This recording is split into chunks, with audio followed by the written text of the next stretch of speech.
Hello guys, আসসালামু আলাইকুম। সবাই কেমন আছেন? আশা করি ভালো আছেন।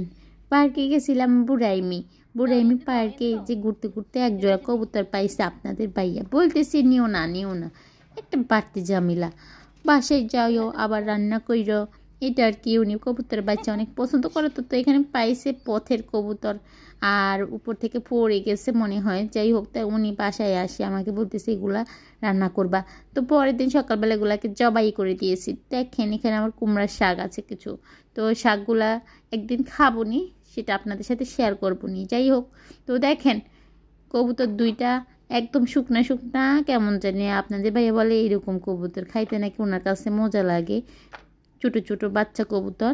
আর আমার কাছে একটা না একটু বড় হইলে ভাল লাগে, আরেকটু বড় হইলে সব মানে ফসম আর কি, এগুলা যেন বড় বড় হয়ে যাবে তখন আমার কাছে কবুতর খেতে ভালো লাগে। আর কবুতর বাসা হিসেবে এক ধরনের গন্ধ আসছে, তো ওই গন্ধের কারণে আমি কবুতর খাইতে পারি না, আমার কাছে এতটা ভালো লাগে না। আমাদের বাড়িতে দেখতাম আমার আব্বা আবার কবুতর বড় হন ছাড়া খাইতো না, তো ওই ওই ধরনের কবুতরে খাইতাম। আমার আব্বা যেমনটা খাইতাম আমরাও তেমনটাই খাই। তো এখানে আপনাদের বাইরে কবুতরটা জবাই করে দিয়ে গেছে, আমি সহকারে জবাই করছি। তো এখন আমি কবুতরটা রান্না করতেছি। দেখেন বলতেছে রুটি দিয়ে খাবো বা ভাত দিয়ে খাবো, যে কোনো একটা দিয়ে খাবো, রান্না করে নাও। তো দেখেন আমি কবুতরটা যেভাবে রান্না করতেছি, এখানে মশলা বোনা করে ফেলছি। এখন ওইদিকে কিন্তু আমি কবুতরটাকে দেখেন কি সুন্দর করে একদম ধুয়ে মুছে পরিষ্কার করে ফেলছি। তারপরে কিছু টমেটো দিয়ে দিয়েছি, উপর থেকে গরম মশলা টশলা সব দিচ্ছিলাম, যেহেতু অল্প কবুতর। তো দুইটা কবুতরের মধ্যে যতটুকু মশলা দেওয়ার দরকার ততটুকু মশলাই দিছি, দিয়ে এখন আমি ভালো করে বোনা করে রান্না করব। তো আপনাদের কার কার কবুতর পছন্দ অবশ্যই কমেন্টে জানিয়ে দিবেন।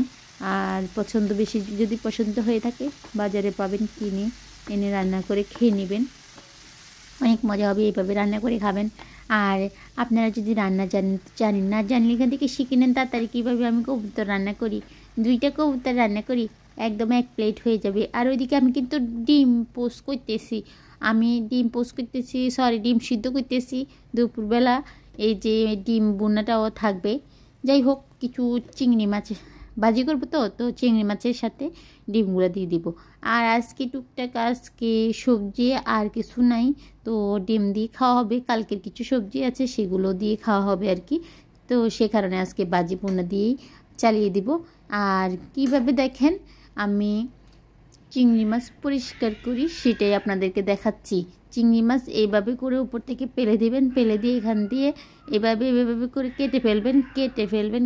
কাটার পরে ভিতরে এই যে এক ধরনের রগ বের হবে। এই রগটা হচ্ছে আমরা যে বলি মাছের আঁত, সেটা আর কি। এক তো কাঁচরা থাকে এই পিঠের মধ্যে চিংড়ি মাছের, তো এই জিনিসটা বের না করলে না খাওয়া যায় না, একদম মাটি মাটি লাগে, কেমন জানি ঘিন্না লাগে। তো এগুলো এই যে বের করে ফেলছি, আর সবগুলাই কিন্তু পরিষ্কার করে ফেলছি, ভালো করে লবণ দিয়ে ধুয়ে মুছে পরিষ্কার করে ফেলছি। তো এখন আমি ফ্রাই করে ফেলবো।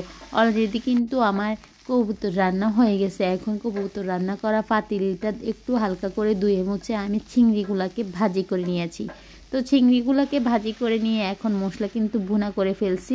মশলা ভুনা করে আমি এখন ডিম আর চিংড়ি মাছ মশলার মধ্যে ছেড়ে দেব। আর ভালো করে মশলাটাকে কষিয়ে ছেড়ে দিলে না অনেক মজা লাগে খাইতে। আর আমার বাসায় আমার দুই ছেলে মেয়ে কিন্তু এই ধরনের চিংড়ি মাছ ফ্রাই করে দিলেই অনায়াসে 2 প্লেট ভাত খেতে পারে আমার দুই ছেলে মেয়ে। 2 প্লেট মানে ও নাসিপার 1 প্লেট, ফাইয়াদের 1 প্লেট, 2 প্লেট হয়েছে না, এই 2 প্লেট ভাত অনায়াসে খেতে পারে, সেটা আর কি। তো দেখেন আমি এখানে চিংড়ি মাছ আর ডিম কিন্তু ভালো করে নাড়াচাড়া করে রান্না করে নিয়েছি। মাশাআল্লাহ অনেক সুন্দর হয়েছে, কিন্তু অনেক মজা হয়েছে। আপনারা এভাবে মজা করে রান্না করে খাবেন বলে দিছি। কিন্তু দেখেন সুন্দর হয়েছে না। বাটিতে সার্ভ করে নিয়েছি। আর এখন আমি ঢাকনা দিয়ে নিয়েছি, অ্যালুমিনিয়ামের পেপার মুড়িয়ে নিয়েছি। এইভাবে কিন্তু মুড়িয়ে রাখলে না অনেকক্ষণ গরম থাকে দুপুর পর্যন্ত। আমি যেহেতু সকালবেলা রান্না করেছি, এখন প্রায় 11টা 11:30 বাজে গেছে। তো আপনাদের ভাই আসবে 1:30 বাজে, তো ততক্ষণ পর্যন্ত গরম থাকবে। আর গরম না থাকলে দেখেন ওই ওভেন আছে, ওভেনে গরম করে দিয়ে দেবো, তাহলেই হয়ে যাবে।